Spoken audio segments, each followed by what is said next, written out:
Olá, pessoal. Estamos aqui para dar continuidade ao nosso ciclo de aulas gravadas e a nossa aula de hoje nós vamos falar um pouquinho sobre quantidade de movimento. Nós vimos anteriormente que cada fenômeno da natureza existe grandezas físicas que vão poder caracterizá-lo matematicamente. Então, geralmente, a variação da posição, você mede a velocidade e, com isso, você pode associar se é um movimento acelerado, retardado ou de velocidade constante. Mas, algumas situações específicas, uma característica não é possível de caracterizar todo o sistema. Então, a ideia de impacto, durante muitos anos, teve algumas desavenças. Então, dois automóveis, por exemplo, com velocidades diferentes e massas diferentes, qual provocaria o maior impacto, que, no caso, o maior estrago, no caso de uma colisão? Então, alguns anos antes de Newton formular os princípios da lei de Newton, René Descartes propôs a verdadeira medida do movimento de um corpo, que não era a velocidade, e sim o que ele chamava de quantidade de movimento. É importante salientar que todo o trabalho de René Descartes ele era baseado sobre o estudo de colisões. Esse cara aí, René Descartes, ele é muito conhecido pelo plano cartesiano. Ele foi o criador lá da teoria do cartesiano.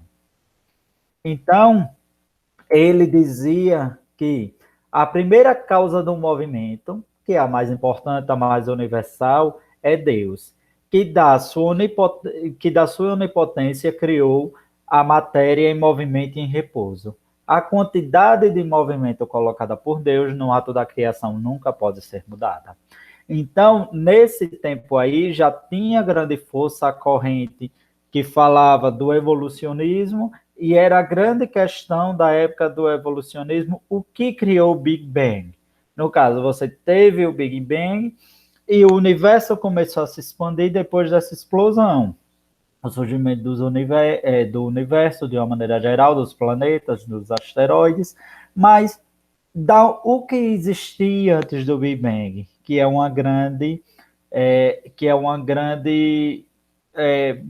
um ponto de discordância entre muitos teóricos, tanto que eles associam a partícula de Deus, que é uma partícula quântica muito pequena encontrada.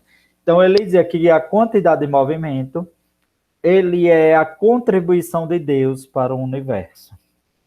Então, ele ainda explicou que a quantidade de movimento de um corpo, ele era caracterizado dessa forma.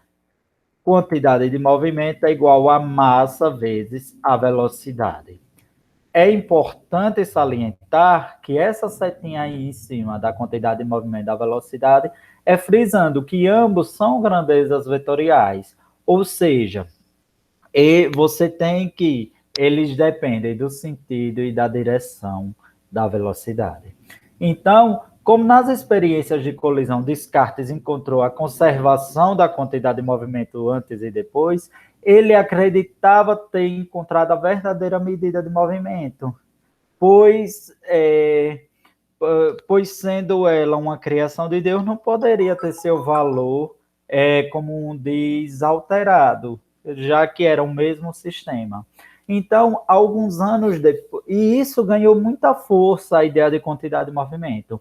Então, esse conceito, quantidade de movimento, que é a massa vezes a velocidade, ele é utilizado na maioria das vezes, para você medir a ideia de impactos e colisões. Então, falou em impacto, falou em colisão, você tem de calcular a quantidade de movimento.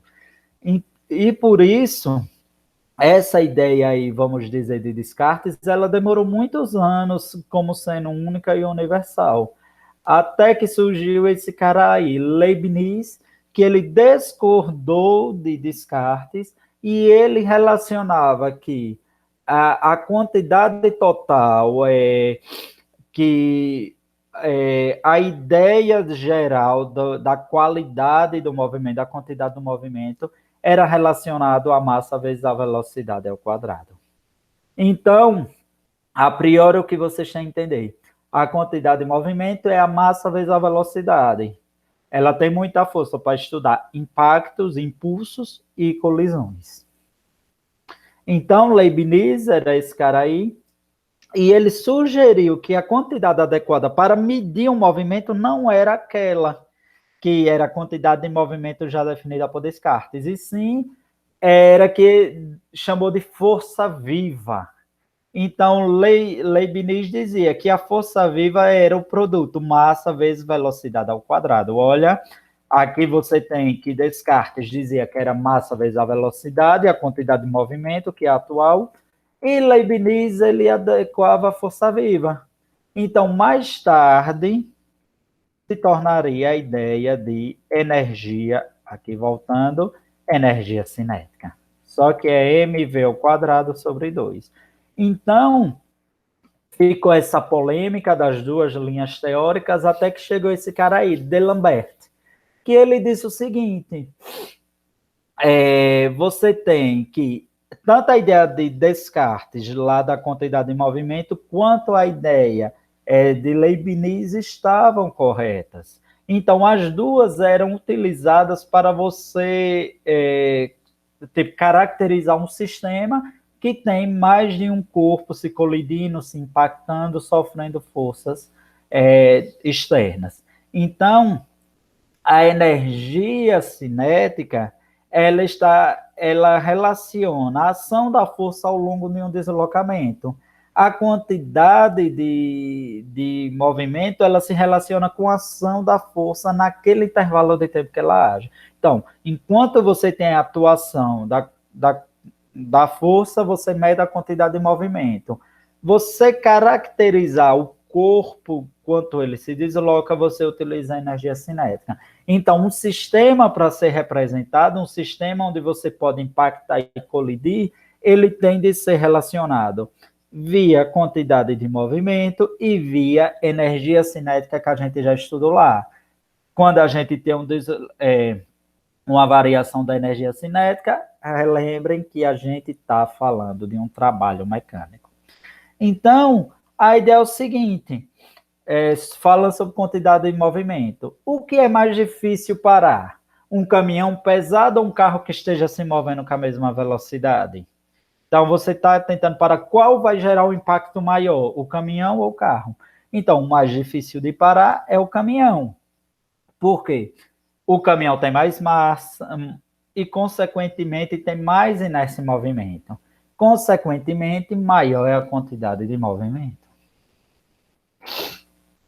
Então, a quantidade de movimento, só para a gente fechar bem esse tópico, é a massa do corpo vezes a velocidade que ele tem. Então, lembre-se, a quantidade de movimento é uma grandeza vetorial. Ela necessita de intensidade, direção e sentido para ser determinada. Então, olha, a quantidade de movimento ela sempre vai seguir a mesma característica do corpo. O que ocorre? Porque você não tem massa negativa. A massa, ela é uma grandeza que você tem que ela é sempre positiva. Então, olha, a quantidade de movimento possui sempre a mesma direção e sentido da velocidade. E a unidade de quantidade de movimento no SI é quilograma vezes metro por segundo.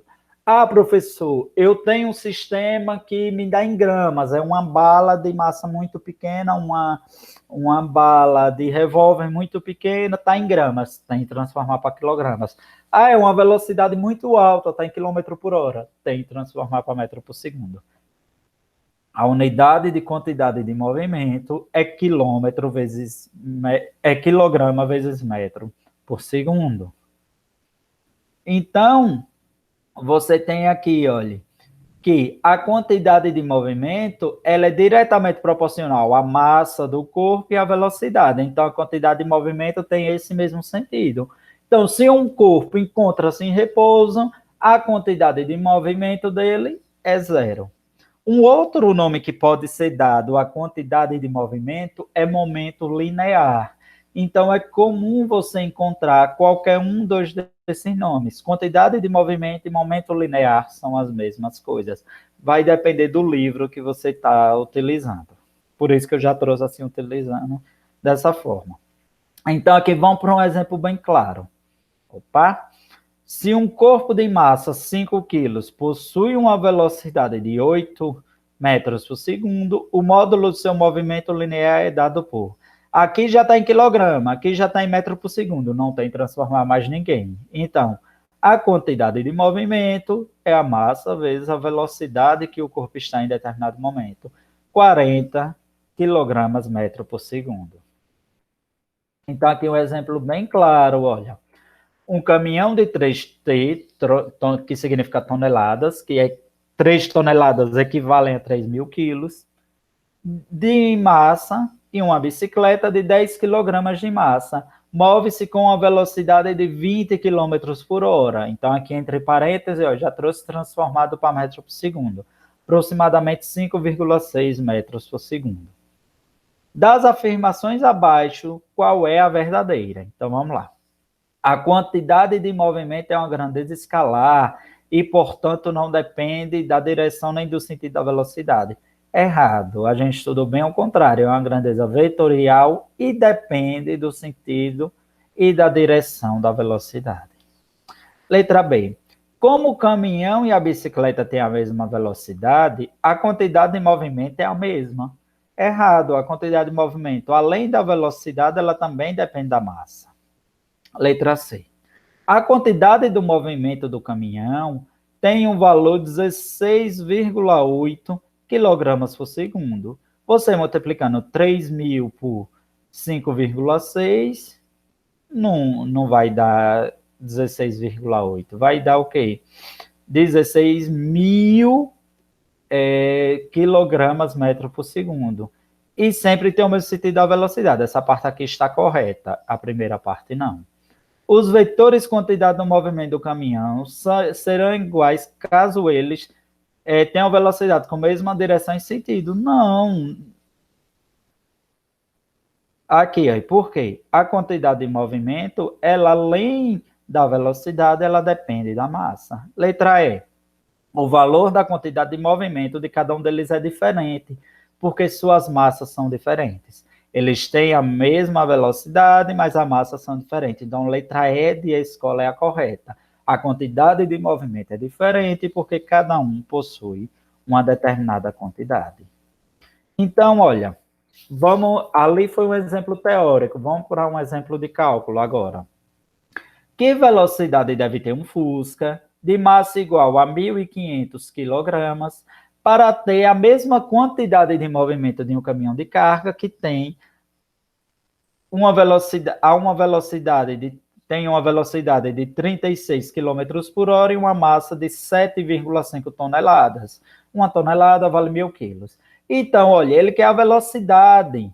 Se ele tem a mesma quantidade de movimento, a gente tem as duas características aqui do caminhão. Vamos calcular a quantidade de movimento do caminhão. A velocidade do caminhão vai ser quem? 36 dividido por 3,6. Professor, para que eu dividir? Para transformar para metros por segundo. Então, você tem que dar 10 metros por segundo. Então, a quantidade de movimento do caminhão é a massa do caminhão vezes a velocidade do caminhão. Então, olha, 7.500, que é 7,5 toneladas, vezes 10. Então, olha, 750.000 quilogramas metro por segundo. Essa é a quantidade de movimento do caminhão. Ele diz que o Fusca tem a mesma quantidade de movimento. Então, a quantidade de movimento do Fusca é igual à quantidade de movimento do caminhão.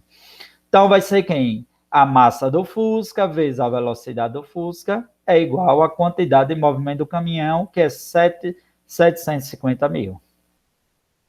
Então, você tem, olha, que o 1.500 está multiplicando, passa dividindo. Vai ser 750.000 dividido por 1.500. Vai dar 50 metros por segundo. Ou seja, o Fusca tem que estar 50 metros por segundo para essa definição ser igual. Então, olha, você comparou dois corpos aí. Então, isso nos leva a mostrar uma relação que existe entre a quantidade de movimento e força. Por quê? A massa e a aceleração do corpo é a força. Então, eu já vou dizendo a vocês, a quantidade de movimento, ela foi base de estudo para as definições da lei de Newton. E lembra que eu dizia lá que a força resultante é igual a massa vezes a aceleração, somente quando a gente tem massa constante? Essa é a segunda lei de Newton, já relembrando. Porém, a lei de Newton, a princípio, ela vale também em sistemas onde você tem massas que não são constantes. Por exemplo, você tem um foguete que perde suas partes ao sair para o espaço. Ali é uma forma de massa variante. Então, a força resultante de um sistema nada mais é do que a variação da sua quantidade de movimento em relação do tempo. Então, olha, ou momento linear. Então, a princípio, que é o nome da segunda lei de Newton, ela expressa o seguinte, que a força resultante sobre um corpo ela é igual à variação da sua quantidade de movimento em um determinado intervalo de tempo. Então, você tem um sistema de partículas, lembrando lá o que é um sistema, é um ambiente onde você pode estudar movimento de colisões. Por exemplo, você tem em cima de uma mesa de sinuca bolas distribuídas lá em cima. Ali é um sistema, por quê? Se você não gerar nenhuma interação com ele, ele vai se manter daquela forma ali por um bom tempo. Então, você tem que a quantidade de movimento, ela é uma grandeza importante porque ela vai permitir você analisar o comportamento de sistemas quando de partículas quando estão em movimento dentro do sistema, que é a maioria das situações da casa real, da vida real. Por exemplo, você tem aqui o movimento de estrelas, o movimento as órbitas dos planetas, o movimento na onde você tem de dar atacada aqui nessa bola mestra para ela gerar movimento nos outros, todas essas são aplicações de quantidades de movimento. Então, é o seguinte, quando você tem um sistema formado por N partículas em um determinado instante, você tem que cada uma partícula tem sua quantidade de movimento. E a quantidade de movimento total do sistema é a soma de cada partícula. Então, você tem lá em cima de uma mesa de sinuca, um instante que você dá uma atacada, você tem 10 bolas lá em cima. A quantidade de movimento total daquele sistema é a soma das quantidades de movimento de 10 bolas. Aí vamos dizer, você matou uma bola daquela, caiu, você dá outra atacada, agora tem 9 bolas. A quantidade de movimento daquele sistema é a soma das quantidades de movimento daquelas 9 bolas. Você tem o sistema solar, tem bilhões de elementos. A quantidade de movimento total é a soma daqueles bilhões de movimentos. Então, quando você faz isso, geralmente quando você tem um sistema que ele não é visível de várias partículas, você tem um sistema que nós podemos definir por centro de massa. Por exemplo, você é definido por partículas que não se desintegram facilmente, que não se perdem por ar. Então, a gente consegue calcular o centro de massa, ou seja, eu quero pular, eu dou um impulso indeterminado no meio, aqui no central do corpo, da coluna, porque assim eu consigo atingir meu centro de massa. Então, o centro de massa de um sistema é o ponto onde você pode representar todo o sistema aplicando uma força naquele lugar. Que interessante, você quer empurrar uma mesa, você empurra geralmente na região central, porque o centro de massa da mesa vai estar no meio dela, já que ela provavelmente tem uma distribuição uniforme. Então, isso já dá ênfase para a gente relembrar um pouco da ideia de forças internas e externas. Então, olha, um sistema, ele é definido como a aplicação de forças internas e externas. Então, se o resultado da interação entre dois corpos ou mais que fazem um sistema resulta numa força, é uma força interna. Por exemplo, força-peso, a força normal, a força elástica, são forças internas. Porém, se mesmo atuando em um corpo do sistema, ela é exercida por um corpo de fora, é uma força externa. Por exemplo, você tem livros em cima de uma mesa, você empurra a mesa. Então, olha, o peso do livro sobre a mesa a normal da mesa em relação ao livro são forças internas. A força que você aplica para gerar o deslocamento é uma força externa. Então, força interna é quando é resultado da interação dos sistemas. Força externa é quando é aplicada por um agente externo. Então, aqui, desse exemplo, você tem essa caixa aí. Você tem a força peso, ela está aqui, essa aqui para baixo. Você tem a normal, que é para cima. Você tem a força de atrito. E vamos dizer que alguém puxe essa força, aplique uma força aí puxando essa caixa, vê uma corda. Essa força aplicada, ela é externa. Essas outras três é interna. Por quê? O atrito ela só tem devido à rugosidade da mesa. Você não aplica um atrito. O atrito ele é uma força restauradora. A peso ela é intrínseca do corpo que tem massa. A normal ela é resultado da interação. Então a interação entre a mesa, aqui entre a rampa e a caixa, ela já gera essas três forças. Você aplica uma no outro sentido, é uma força externa ao sistema. É bem tranquilo. Então, a ideia é o seguinte, a força é externa se for aplicado por um conjunto externo. Então, isso daí, só para dar um fechamento, você tem um sistema com N partículas aí, então vamos dizer, um sistema de 3 partículas. A quantidade de movimento total do sistema é a soma das quantidades de movimentos deles. Então, você está em cima de uma bicicleta, o sistema é a soma, você e a bicicleta. Você está utilizando uma mochila com peso considerável, o sistema é você e a mochila. Ah, eu estou andando de bicicleta e um carro colide em mim. A força aplicada pelo carro é agente externo. O sistema ali que você tem, vamos dizer assim, você e a bicicleta, é um conjunto interno. Então, se você tiver um sistema isolado de forças externas, o movimento linear dessas partículas, a soma da quantidade de movimento total do sistema, ele é constante. Então, se for um sistema isolado de forças externas, a quantidade de movimento total do sistema, ele é constante. Então, o nosso universo, ele é um conjunto isolado de forças externas, porque mesmo que você tenha outras galáxias, é muito distante, a interação é muito pequena. Então, por isso que você diz que você consegue calcular, vamos dizer assim, que aquele sistema está se expandindo devido ao Big Bang. Então, é um sistema isolado. Então, você tem lá uma mesa de sinuca. Ali é um sistema isolado. Se você não aplicar nenhuma força, as partículas, o soma das partículas vai se manter constante. Sistema isolado de forças externas, existe a conservação da quantidade de movimento total. Então, aqui, olha, os corpos, eles mudam de velocidade entre si, mas você tem que a soma das quantidades de movimento sempre é a mesma. Então, olha aqui, ó, um sistema isolado de força externa, a quantidade de movimento linear é constante, ou seja, a quantidade de movimento agora e em um segundo instante, aqui representado por essa linhazinha aqui, ele vai ser igual. Então, você tem os fogos, aí você tem uma explosão no centro, essa expansão aí é resultado de uma conservação de movimento. Os gases expelidos por o foguete impulsionam para cima. Então, essa daí é uma conservação de quantidade de movimento.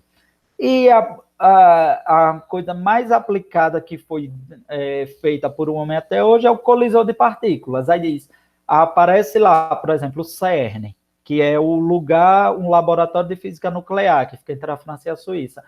Encontrou novas partículas atômicas. Como é que faz? Você coloca duas partículas atômicas para ficar em alta velocidade e elas colidem entre si. Por conservação do momento, elas se desintegram, se desmancham, aí você consegue ver o que é um Hardon, o que é uma subpartícula, o que é um Andron. Então, a ideia é essa é uma aplicação mais constante. Então, você tem que a quantidade de movimento é isso. Próxima aula, a gente vai falar um pouquinho sobre essas questões de relação da quantidade de movimento e já entrar um pouco no impacto. A partir de agora, eu continuo de modo síncrono. Até a próxima aula.